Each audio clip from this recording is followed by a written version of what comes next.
به ونتوكل عليه ونعوذ بالله من شرور انفسنا ومن سيئات اعمالنا من يهده الله فلا مضل له ومن يضلله فلا هادي له ونشهد ان لا اله الا الله وحده لا شريك له له الملك وله الحمد ونكبره تكبيرا. اعوذ بالله من الشيطان الرجيم. بسم الله الرحمن الرحيم. ان الله وملائكته يصلون على النبي يا أيها الذين آمنوا صلوا عليه وسلموا تسليما.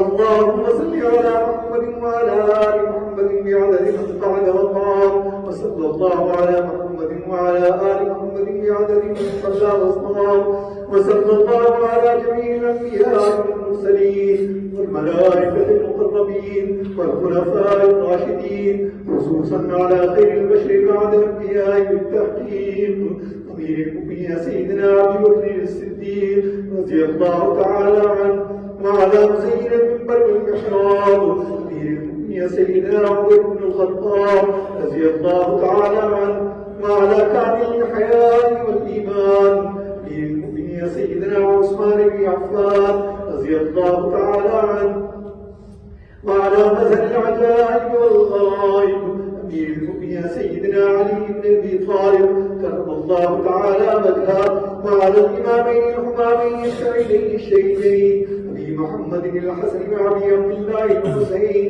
رضي الله تعالى عنهما، وعلى أمهما سيدة النساء فاطمة الزهراء رضي الله تعالى عنها، وعلى أميه الكرمين بين الناس أبي عمارة الحمد وأبي فضل العباس رضي الله تعالى عنهما، وعلى الستة الباقية من العشرة المبشرة والسبعة المهاجرين الأنصار والتابعين الأغلال الأخيار إلى يوم القرار رضوان الله تعالى عليهم أجمعين. اللهم اغفر لي ولوالدي وللمؤمنين والمؤمنات والمسلمين والمسلمات انك سميع قريب مجيب الدعوات.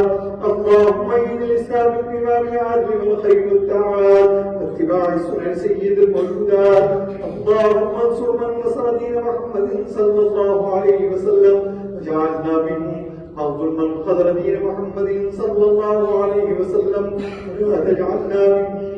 عباد الله رحمكم الله، إن الله يأمر بالعدل والإحسان وإيتاء ذي القربى وينهى عن الفحشاء والمنكر والبغي يعظكم لعلكم تذكرون. اذكروا الله تعالى يذكركم وادعوه يغفر لكم، ولذكر الله تعالى أعلى وأولى وأعز وأجل وأتم وأحق وأكبر. الله يعلم ما تصنعون.